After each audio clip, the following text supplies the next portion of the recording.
Hello from Dublin. We're here for the Boylepoker.com IPO, International Poker Open. We're here with Parag Parkinson. Parag, you're a Boyle Poker man now. That's right, Jesse. Congratulations. Thank you very much, Jesse. What do you think of this event? It's great. I'm like operating under the theory that any reason to go to Ireland, but you spend a lot of time here. What do you think about this event? About this event, I think this event is absolutely marvellous, and it's not just because Boyles are putting it on. I mean, this is the people voting with their feet. You know, poker, you see poker on TV and it's all elitist and, $10,000 tournaments and $5,000 things. I mean, the Irish voted with their feet last year. I mean, the EPT flopped because it just was far too expensive. The Irish Open didn't make its guarantee because it was just a little bit more than the Irish bankroll, but Boyles have found the level. I mean, you get 1,200 people here for this event. They could have got 2,000 if they really wanted to, because it's the working man's price, and it's fantastic. I mean, there's a lot of celebrities here like yourself with a bounty on them, and Mad Marty Wilson, and what do you call that? Marty Smith, yeah, that guy. You know, there's a lot of the top players in Europe here for €150, and some of these people are in like for $3 or $5 or whatever off the internet. You know, they get to play some of the best players in the world. They get to listen to Andy Black talking about God knows what up there. But I mean, this is like bringing poker to the people. I just met a guy from Cork, and he's what. He's here. Apparently there's a group called TBO. They're all together on Boyle Sports. There's like a community there on the Boyle Poker, and they're here. They play the $5 and $10 tournaments every night on Boyle Poker, and they're meeting here for the first time. And he said, "Boyle Poker's the greatest site in the world." I said, "What? They're just a skin? Are they just migrated?" He said, "No.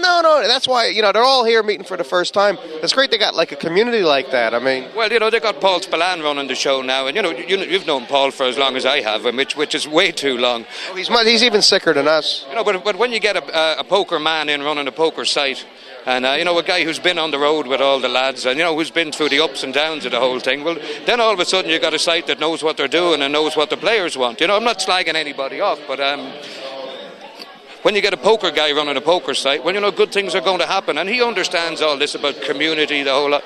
There's 400 French people over here, but there's also, what are they doing here? 400 of them. There's also a bunch of old timers here. I mean, if you tell me about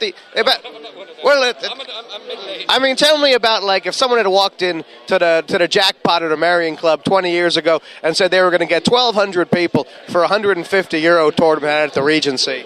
Well, I wish Terry Rogers had lived to see this, because I think the first major tournament I played in Ireland was in Hanlon's Corner in the Eccentrics Club, the Irish Open. I think Tom McAvoy was the world champion at the time. That's how far back it goes. And I think there was like 5 tables, and that was considered a huge turnout. But I mean, Terry was a man with tremendous vision. When he went over and met Benny Binion, I mean, Terry had a vision for Irish poker, but it's a bit like Mike Sexton's view for poker. It went way beyond what the vision of his thought it'd be. I mean, if Terry thought 150 people would turn up in 2008 for a poker tournament, I mean, that would have been the height of it. But if he thought that would have been his number, like, I mean, who could believe this? And everybody's going to have a good time. Nobody's going to get hurt. The side tournaments are like €50 or something. So you're going to get Irish poker at its finest. Like, they don't play poker like they do. You know this, Jesse. I mean, there's only one reason to come to a tournament like this, and that's for the love of the game. For the love of the game and for the love of the crack. But I mean, the Irish have got gambling in their hearts. I mean, that's why they love the horse racing so much. We've been lying to the English for 800 years. So No Limit Hold'em comes naturally to the Irish. But this type of event, the social end is going to be brilliant. And nobody's going to get hurt. I mean, if you lost 300 here in the weekend, I mean, you'd have to play it very badly. Well, you were telling me before, and I think it's probably the greatest thing. And there's a lot of guys that are going to come here that are kind of from the Irish poker scene from way back, who you maybe haven't seen for 20 years. All you know them was by a nickname. Yeah, well, I've bumped into 2 or 3 guys here already that I haven't seen in 10, 15 years. Guys who went away from the poker circuit, and but they're all back for this one, because this is the one. So what does being sponsored by Boyle Sports mean? Boyle Poker. Jesus, it's terrible. Well, it's great. I wouldn't... I've been marching to my own drum for so long, I never thought I'd march to anybody else's. But, when I went to talk to the Boyle Sports lads and heard about, ideas like this and their, the player-friendly stuff, the ideas they got going, they just I said, okay, just deal me in. You don't mind being on the team with Marty Smith either? What? Marty Smith. Marty Smith. Oh, yeah, Marty Smith. Well, it's a bit of scraping on a team with Marty. I mean, apart from the fact that he's a great player, I mean, forget about that. I mean, he's a lovely fellow. I mean, you want to see Marty's final table. In fact, you did. You were with me. We were at Marty's final table in Vegas. I have never seen anything like it in my life. And I've been going to Vegas, like, for 15 years. To the atmosphere around it. I think every Irish guy in Vegas, except for Andy Black, I think was around the table that day. And this, like, you'll never beat the Irish. A lot of English as well, yeah. Yeah, the English all got involved, but I mean, it takes a nice guy like Marty Smith. I mean, that tells you all about Marty Smith. I mean, like, you know, normally there'd be an Irish guy at a final table, and about a third of the Irish guys would be hoping he'd win, and the other 2/3 would be hoping he'd lose.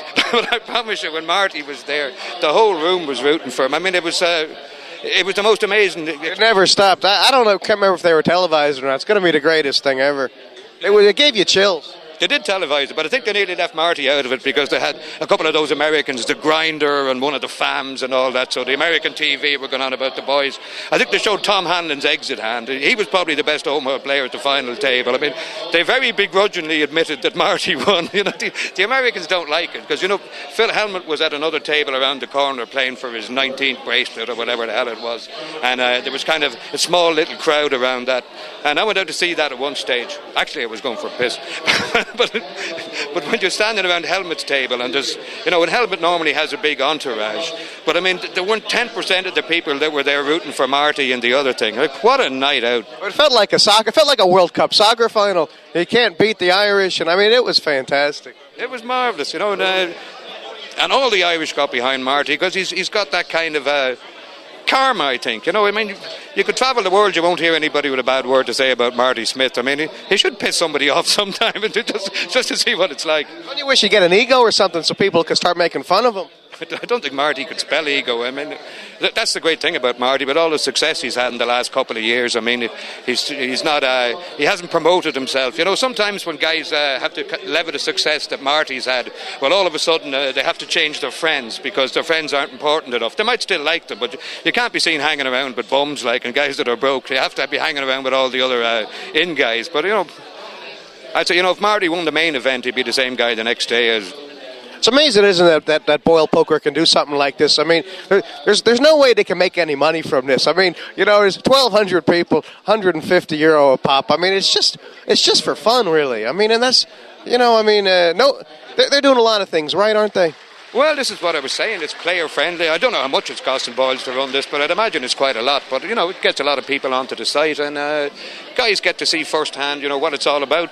And they certainly deserve to get a good turnout of it down the road because they've really gone out on a limb here. Well, good luck, Park. I was doing my best to run out the tape. Apparently, they're not going to turn it off. I thought at some point they'd tell us to stop, but Pierce is just going to keep letting us run. No, well, we've run them out of tape before. This guy's too good. Cheers.